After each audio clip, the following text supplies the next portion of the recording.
let's say 80% of the pharmaceuticals we used to buy used to be directly from the manufacturers. When I was in retail pharmacy, as Bharat Shah said, there used to be a very simple system by which pharmaceuticals would come from the wholesalers, or indeed manufacturers, directly to the pharmacy. As a consequence, you had pharmaceuticals delivered twice a day by each of, should we say, 2 pharmaceutical wholesalers. The situation has become quite different and fractionated now, in that many of the manufacturers have followed the Pfizer system, and if you think about it, it is not the wholesalers who are motivated by greed, but the manufacturers. I believe that there are no true, or very few, shortages. Shortages can be put in inverted commas.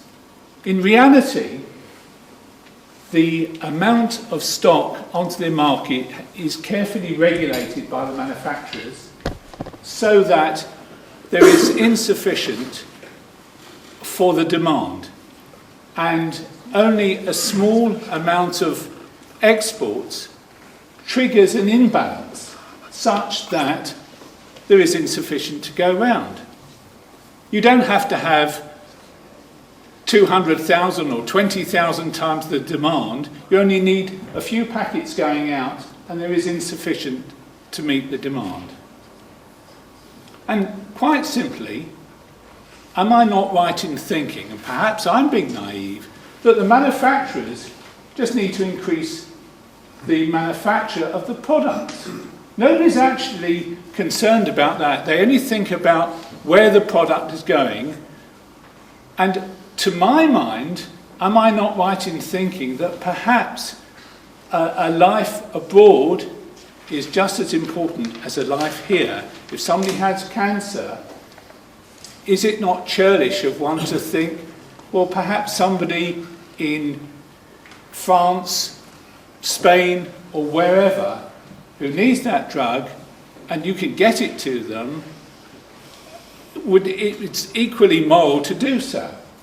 In short, what I am saying is that manufacturers are disseminating information which I believe is such that they're passing the buck onto the exporter, but not really addressing the problem, because what they are trying to do is maximise the profits, because at present they have lost a lot of their revenue through patents expiring. Therefore, my question is, do you not think it's rather naive of the 19 MPs to think that they should ban exports, at least to Europe? Interesting point. Can I just highlight one aspect of that? We're looking at the issue, and I think, as was made clear in the report, Kevin, no one wants to see any patients do without. And it's a question of gathering data, both at the patient level, but perhaps also throughout the supply chain. Is that the question then, that if manufacturers can fulfill that demand, if parallel export is legal within the EU, is there even a problem if the manufacturers supply to the demand? Absolutely. And can I just say one other point? That it is the wholesalers that are perhaps dealing with the demand and dealing with allowing a certain quota to each wholesaler. They are the ones themselves, whether it's Alliance, AH or Phoenix, that are exporting themselves. So please don't think that it's just these terrible retail pharmacists, because they are as guilty as anybody else. They have their own arms, their own financial units which they hive off, but they deliver what's over. So it's in their interest to administer the quotas when, if they restrict the quota to the wholesalers, what's over they can use themselves. Okay, thank you, Philip. Well made point. Kevin, would you like to? Well, Philip, could I first of all say there is nothing in this report that says we should ban export to Europe or anywhere else for that matter. Good. The pharmaceutical company, the pharmaceutical industry in this country is a massive earner to the UK economy. You look at manufacturing, about £8 to £9 billion a year. I wish manufacturing in other areas was earning that type of money for the UK. We wouldn't have the problems that we have with the economy at the moment. So that's certainly not the case at all, and nor it would have been. It was a suggestion by one or two witnesses, quite frankly, put all the blame on WDLs and force pharmacy away from WDLs, everything else. You know, an attack on small business, which is not what we are proposing to do. So let me clear that up. I think you asked some good questions, as we do as well, but the answer to them, hopefully we're going to find at some stage. Why don't they manufacture more? As I quoted, independent sources, they are manufacturing between 115 and 130% of need, but we're still finding some of these drugs, not massive amounts of them, still on shortage as well. So something is happening there. And I think, I agree with you about the life in Spain or in Watford.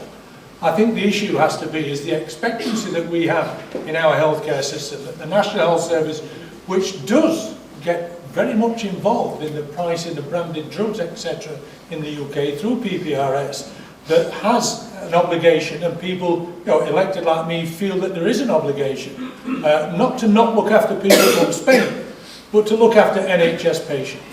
And it's more than anecdotal what we've heard, and indeed you heard Paul earlier as well, just about getting the actual drug.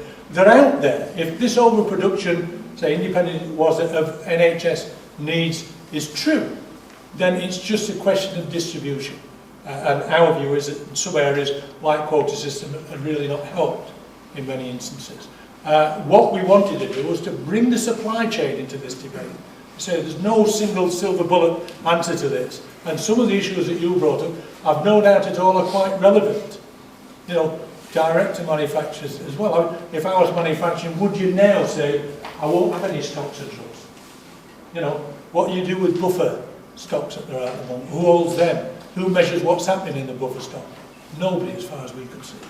And it seems to me that these are areas that supply chain needs to address, and to make sure that the drugs that are in a position of coming onto the PSN shortlist, we know the quick solution to, not necessarily why that's happening, but how do we avoid patients going without in our system. I know it sounds very nationalistic, and I'm not. All right?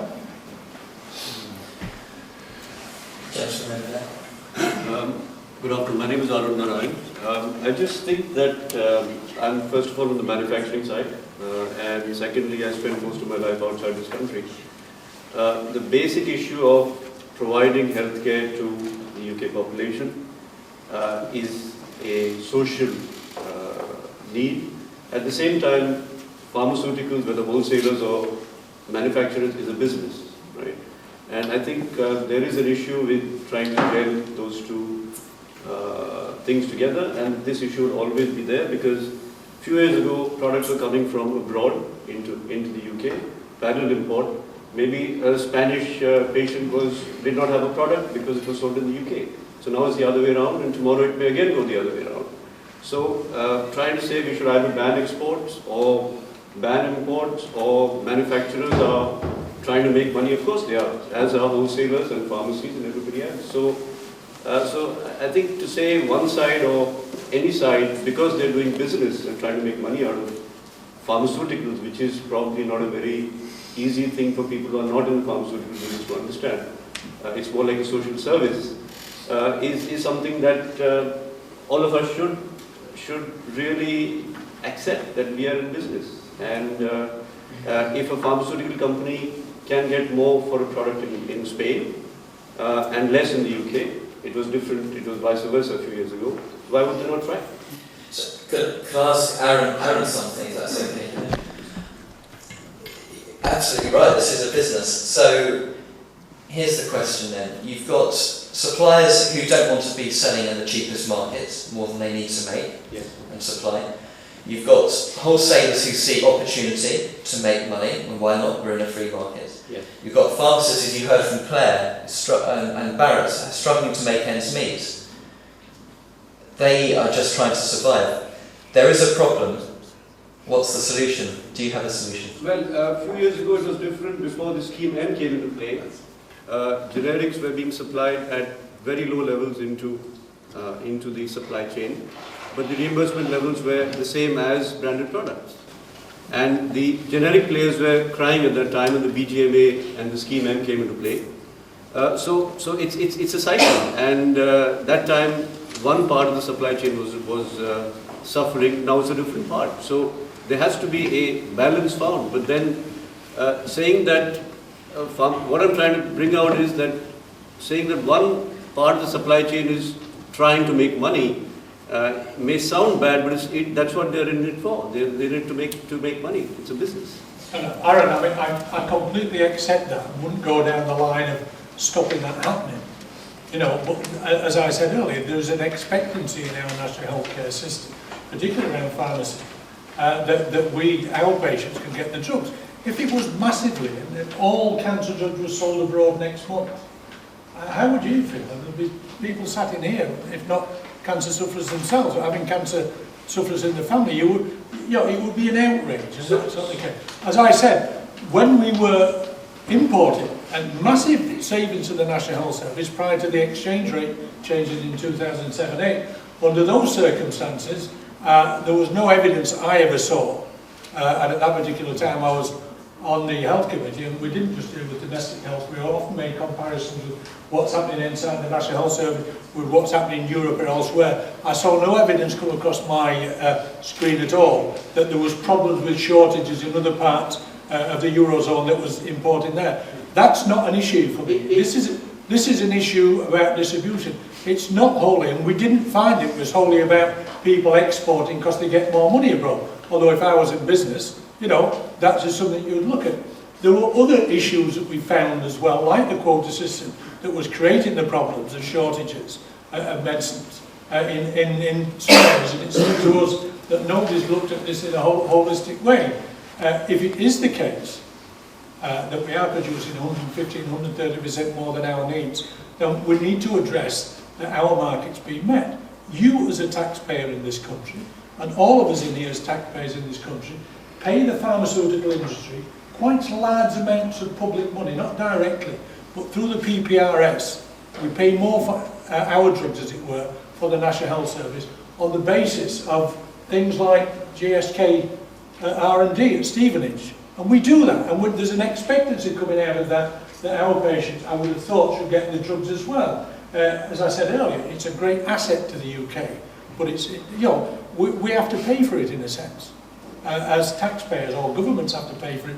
And I just think it's not difficult if we've got a supply chain that's 150, manufacturers are doing 150, 130% more, that we make sure, not that we stop exporting, that people in the UK get drugs that they need on a timely basis. And nobody would have it that they all went abroad. There'd be riots in the streets. Sorry if I may, just a couple of points there.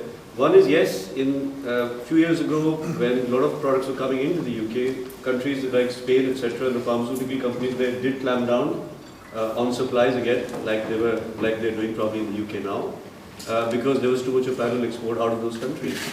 And secondly, I think the fact that there are other systems, like the tender system, which again probably not a very good thing to say here, but there are systems where other countries have a way of getting products, even though there is parallel export or parallel import going on. Well, I understand France are looking at taking action in terms of, that their patients will get the drug before they're exported. They've not put pen to paper in terms of how they legislate that. It would be enormously complicated, I think, to do that, to be quite frank.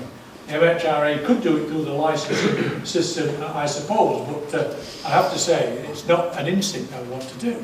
I think there's enough people out there in the supply chain that can make sure that this problem does not arise. It's a question of somebody having an oversight of organising it, protecting the supply chain's integrity in terms of competition and everything else, but making sure that we don't go in there for UK patients.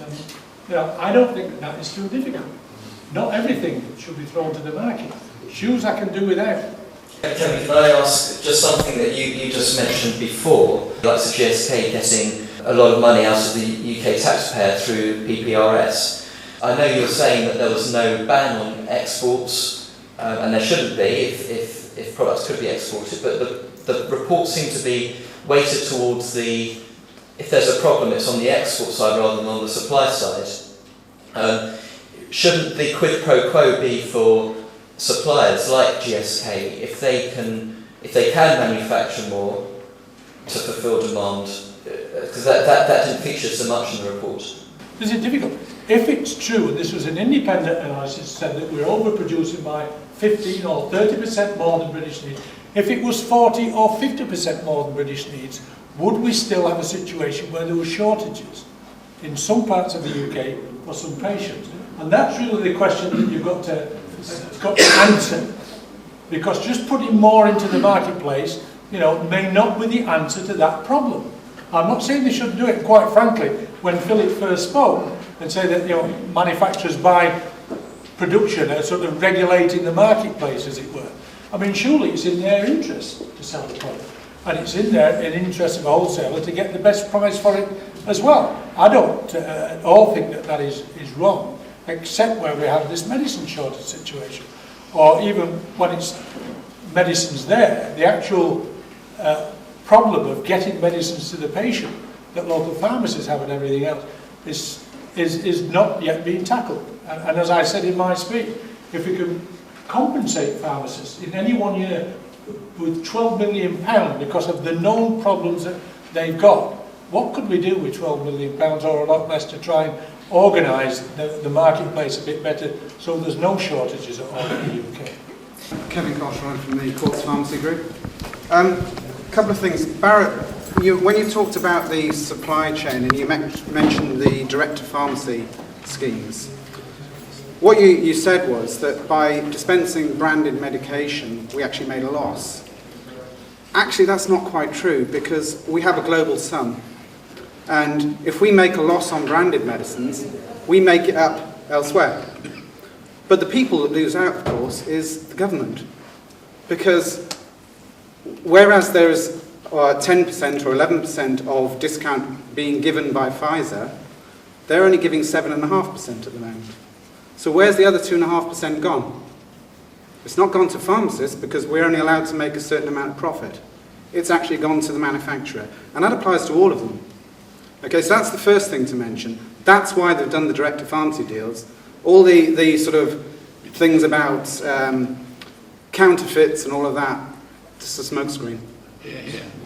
That's the first thing. Secondly, as I say, we have 21 pharmacies. I go around those pharmacies and the one thing I hear is quotas. Quotas, quotas, quotas. That's all it is. But they don't affect every pharmacy the same, so that when one pharmacy has a quota issue with, say, I don't know, Detrizitol or Lyrica, another pharmacy doesn't. And the reason for that is because all of our pharmacies, I should say, are very large. They all dispense in excess of 12,000 items a month. Therefore, they're much higher than the national average. The quotas are set on the national average, by and large, which means that after a few weeks into the month, we start running out, and it's quota restricted. So we'll phone up Pfizer, for example, and I quote Pfizer each time, actually, because they are the worst. You phone them up and they say, oh, tell the patient to go to another pharmacy. Really helpful, So we then end up beg, stealing, borrowing, trying to shift stuff around the group as best we can. But it's quota, and is there an issue, with stock shortages? The answer is no, because we can get them in other of our pharmacies in different areas, but they are restricted by quota. So it's a purely manufactured shortage by the manufacturers. Well, we did find, and I'm telling my speech, that quotas is not solving this problem. If anything, it's potentially making it worse. I think one of the things that you could do would be to put the quotas in, but base them on the sort of the number of items that are being done by the pharmacy, rather than just an arbitrary figure. Because the other thing is, that none of the pharmacies are allowed to know what their quota is. No.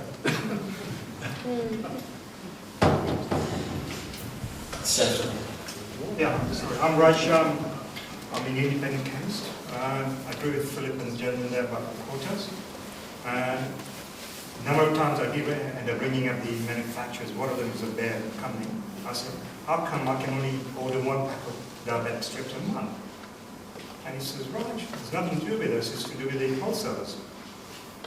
So I rang them also. So how do you expect me to dispense 1 pack of diabetic strips a month? So the problem is, it's not the manufacturers selling the quotas, it's the wholesalers selling the quotas.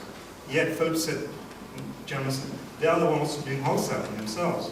So nobody has, no government hasn't questioned that. You need to actually look at the bottom of the issues. Every month I have to ring them out and say, what's your quota? So the manufacturer tells me, go ring your wholesale, your suppliers for the quota. And the other people said that the units quota, what you need every month. So one of the wholesale I believe the quota is 1. So every time I order 2 units, I've got to ring them up again. So that's the issue with the wholesalers. And Bert said in his speech, why does pharmacists do export? The reason we do export because we have to supplement our income. Because for me to dispense an item for 90 pence, it's an insult. I'd rather be a plumber and earn good money than be a pharmacist and earn 90 pence and make 20 phone calls to manufacturers, the doctors, to the patients. On top of that, you want us to expect to deliver the medication there for 90 pence an item, an insult. The government should really look into all these things. So let's give these pharmacists a decent remuneration. Doctors earning £110,000 a year, yet they're complaining about pension. You really need to look, because every pharmacist is a profession. We are right at the bottom of the list. We are the doormat of the NHS. We are the donkey workers for NHS. And that's the bottom line here. Given an option for my son to be a pharmacist, forget it, mate. Don't do it, it's not worth it. So Kevin, if the issue that has come out is that it's export that's causing it, what's actually causing the export? And is that something that, obviously the report's being written, but is that something that you think could or should be followed up on with putting pressure on the Department for Health? Should pharmacists be recognised in any different way? Well, I mean, what's causing the export is profit. And that's quite understandable, right? And I don't have a problem with that at all. If we are, again, manufacturing beyond our needs, then we just need to make sure that these prescriptions are met inside the UK. Right, I'm tempted to go into a lot of things that you said, but I'm not going to. But the things that you opened with again was different parts of the supply chain pointing the finger at other parts and saying that this is the problem where we have shortages in some areas. There was no silver bullet on this. If we'd found it, it would have been only one recommendation. But what we do know, it is complex. I accept that entirely. Nobody wants to threaten businesses. That's not the instinct at all. What we want to do is to say that there is a need to make sure that UK patients have products that are available in the UK. And manufacturers want to manufacture more, and wholesalers want to sell them abroad to make bigger profits. That's fine by me. That doesn't keep me awake at night at all. What would keep me awake at night if I or a member of my family wanted a medicine that I couldn't get, or if I was in your profession, I was a pharmacist and it was taking me hours and hours of phone calls, faxes and everything else to look after one of my patients.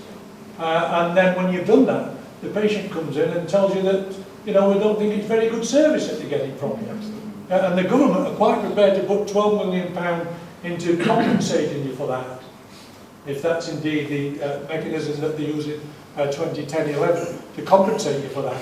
And not, do I think, a little bit more than what we should do, is say, look round at how can we find out what's happening in the marketplace and to make sure that something, if it is the issue that quotas or buffer stocks are just not in the right place at any one time, well, somebody should have the responsibility of looking at it, along with the rest of the supply chain and say, how can we adjust the supply chain to make sure that needs are met? Not to stop people. If you're manufacturing 115, 130% more than what you need now, who would want to stop exporting? You'd shut the industry down. Another worst thing is that every month we get underpaid by the NHS. Personally, in the month of February, I was underpaid by £2,000, just 1 month by the Prescription Pricing Authority. Now, which profession sitting here, including the lawyers who work for less money or says, thank you very much, I'm sure you underpaid me with £2,000. Nobody looks at that. The £12 million that government have offered to pharmacists, pharmacy managers probably, is a recognition that there's a cost in that part of the supply chain that is unfair and quite unfair to compensate it. Now, the rest of the supply chain is very complicated. When we took evidence from manufacturers, the issue about sharing any data they have, or who they sell to, what quantities and everything else, they said that's an issue of competition law, they won't want to get involved in that. I accept that. But, it is not impossible to find out what's happening in terms of manufacturing and distribution in the UK to make sure we didn't have these shortages. And quite a few of them, I've no doubt, have been made up because of the quota system. And somebody could have responsibility. One of the things that Paul didn't write out for is that for 8 years after the 1997 general election until 2005, I was on the Intelligence and Security Committee that oversees MI5 and MI6. There are different departments of government that handle things in confidential ways that never leak out, that would disturb competition in any place. If they were to, I wouldn't say hand it over to the to MI5 because they're domestic surgery. I'm saying that you can look at things and keep confidence that does not disturb the marketplace, whether you're manufacturing or wholesaling or whatever you're doing, exporting, whatever you do. You could do that if the will was there to do it. And at the moment, we'll give you £12 million instead to share out for those people down the end of the line who we know it's creating problems for them. So, and that will be ongoing, I suspect. Kevin, when you're talking about the blame game that would be going on, is the answer about getting data? Is that what you want the Department for Health to do? Well, I think HMRC are the ones that will know what is being exported at any one time. Now, it is commercially confidential. It isn't about identifying people who are doing it. It's being able to say, well, this is the area that PSNC say that we've got shortage of medicine, these 30 or 40 products. How does it relate to what's being exported? Right? It doesn't mean to say you're going to stop exporting. It would answer the question, is exporting causing the problem? Or is it something else? Is it holding a buffer stock? Is it quotas? And nobody has the answer to what the problems are. Is there a shortage of medicines? Yes, there's a shortage of medicines in some areas. That's well documented there. What's causing it? I don't know. My name's Ted Mazak, NAB, passing information to other departments. If they are, I think it probably needs to be reported to another select committee. But I think I know the people for your job. I mean, you actually managed to do something this afternoon nobody's ever done before. You've engendered a slight feeling of sympathy for the MHRA. I'm sorry about that, because I have to say. But I don't think they're the men for the job. But there is a place that is, I think, the man for the job, and that's the OFT, whose whole life is spent investigating complex market situations. And more than that, I'm happy to tell you, they are the only people I know with the power to make you incriminate yourself, because you have to answer their questions when they use specific powers. But it seems to me that this is a situation that cries out for a market investigation from the OFT and maybe even the Competition Commission on reference, because the situation is so economically complex, clearly, with so many vectoring ideas and problems, that you're going to need a team of people to unpick it with the power to ask all of the right questions.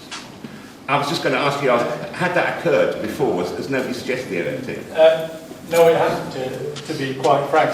Anybody reading the report would say that a great deal of finding the solution to it, to the answer to this problem, is we don't know, because we don't know the size of the problem. We don't know what the problem is or where it is laid in terms of the supply chain.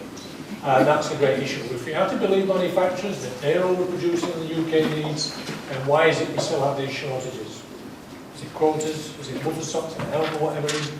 Is it direct to pharmacy? Are manufacturers hanging on to products so that nobody sees them in a bad light if there's a shortage somewhere. And maybe that those products they're hanging on to could have gone into the supply chain and there wouldn't have been a shortage. Unless somebody can actually look, and I only say HMRC because they would know what's being exported, because of the way it goes, that you could look at that and try and get a better picture of what's going on. Nobody has a good picture of what's happening at the moment. It's the easiest thing in the world for the trade association, the ABPI, to turn around and say, you better stop WDL holders exporting, because that would sort one of the problems out. Holding these dual licenses. Don't go with that. That is not the answer to this at all. It would probably, we don't go with that at all. What we want is for the supply chain out there to find out what is happening and why we're having these shortages in different parts of the UK. If you're having these levels of over-manufacturing for the UK market, why is there shortage of